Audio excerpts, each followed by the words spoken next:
Hello' everyone, কি খবৰ? গৈ আছোঁ আজি শিৱসাগৰ। একদম গাড়ীত গৈ আছোঁ শিৱসাগৰলৈ। আমাৰ ঢকুৱাখানাৰ পৰা বহুতখিনি দূৰ হয়, বগীবিল হৈ গ'লে মানে আৰু দূৰ হয়। সেইটো কাৰণে আজি আমি ফেৰীত যাম।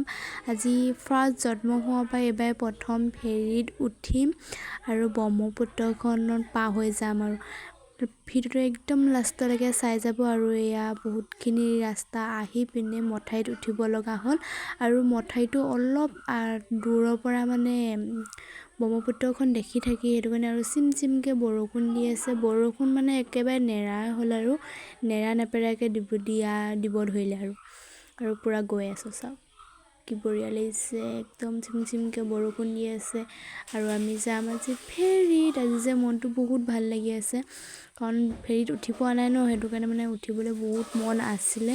সেইটো কাৰণে আজি ফাইনেলি ফেৰীত উঠি যাম। আৰু এয়া আহি আমি পাই গ'লোহি ব্ৰহ্মপুত্ৰ। আৰু ব্ৰহ্মপুত্ৰ কিনাৰে এটা ৰাস্তা আছে, সেই ৰাস্তাটোদি যাব লাগে, কাৰণ ফেৰী ঘাটটো য'ত আছে তলৈ যাব লাগে। এয়া চাওক ব্ৰহ্মপুত্ৰখন কি বঢ়িয়া একদম। আৰু আহি আমিও লাহে লাহে পাইছোঁহি।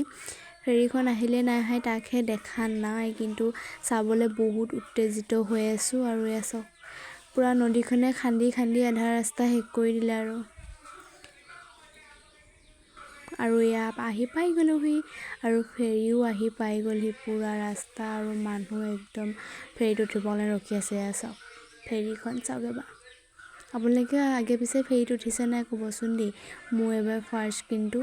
আৰু ইয়াত 2টা টকতা দি দিছে, তাৰ ওপৰেদি যাব লাগিব। চিমকৈ বৰষুণ দি আছে, সেইটো কাৰণে আমি তলত বহিলোঁ, নহ'লে মানে ইয়াত ওপৰত উঠি যাওঁ বুলি ক'লেও পাৰি।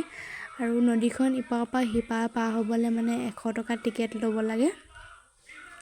আৰু এয়া চাওক কি ধুনীয়া অকণমানি, আৰু গোটেই মানুহ ভিতৰত বহি গ'ল, একদম জেগা নাইকিয়া হৈ গ'ল আৰু গোটেই ফেৰীখন ভৰ্তি হৈ গ'ল মানুহে। আৰু এইফালে মানে বেক চাইডে বহিলে ন, মানে ফেৰীখন গৈ থকা নিচিনা লাগে। চাওক গৈ থকা নিচিনা, কিন্তু ফেৰীখন ষ্টাৰ্ট হোৱাই নাই।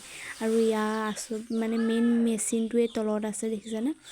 আৰু বহুত টাইমৰ পিছত লাহেকৈ বৰষুণ যাক এৰিলে আৰু একেবাৰে ওপৰত উঠি ল'লোহি। ওপৰত উঠি পিনে আৰু চাৰিওফালে চাওক। আৰু মই প্ৰথম উঠিছোঁ ন, সেইটো কাৰণে মানে পোনে ফেৰীত উঠোঁতে নদীত মানে কৃষ্ণ কৰি টকা এটা দি লৈছোঁ। আৰু এয়া আৰু গাড়ী এখনো উঠুৱাই লৈছে পূৰা ধুনীয়াকৈ, বাইকো উঠাই লৈছে, মানে বহুত বস্তু উঠাই লৈ যাব পাৰে। আৰু পূৰা পৰিৱেশটো চাওক না, কিমান ধুনীয়া লাগিছে, একদম চাৰিওফালে পানী। আৰু তাৰ ওপৰতে কি ষ্টাইলত মানুহে বহি গৈছে চাওকচোন।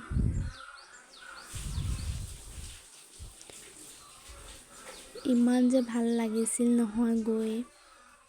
পানী ইমান হোৱা নাছিলে, অলপ পানী হৈছিলে মানে বহুত মাজতে বহুত পানী বাঢ়িছিলে, এতিয়া মানে অলপ কমিলে আৰু একদম আমি সোমাজ পাইছোঁহি আৰু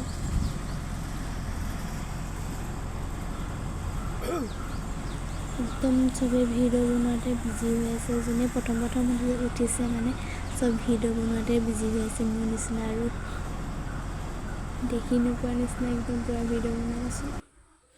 আৰু লাহে লাহে আহি আমি ইটোৰ পৰা সিটো ঘাট পালোঁহি।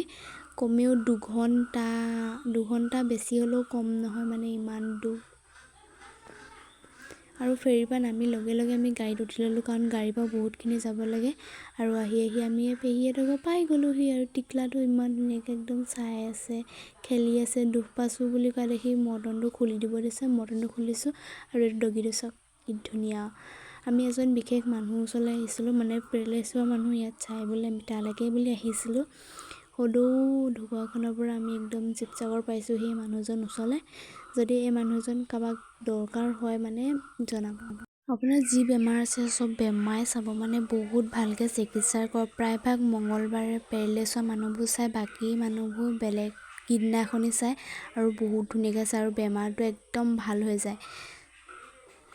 কিমান যে দূৰৰ পৰা ইয়ালৈ মানুহ আহে, একদম ক'বই লাগে। বহুত দূৰৰ পৰা মানুহ আহি ৰাতিপুৱা 5:30 4:30 ৰাতি একদম 9টা 10টালৈকে ৰখি যায়। যদি ভিডিঅ'টো চাই পেলাই like comment share and subscribe কৰি দিব।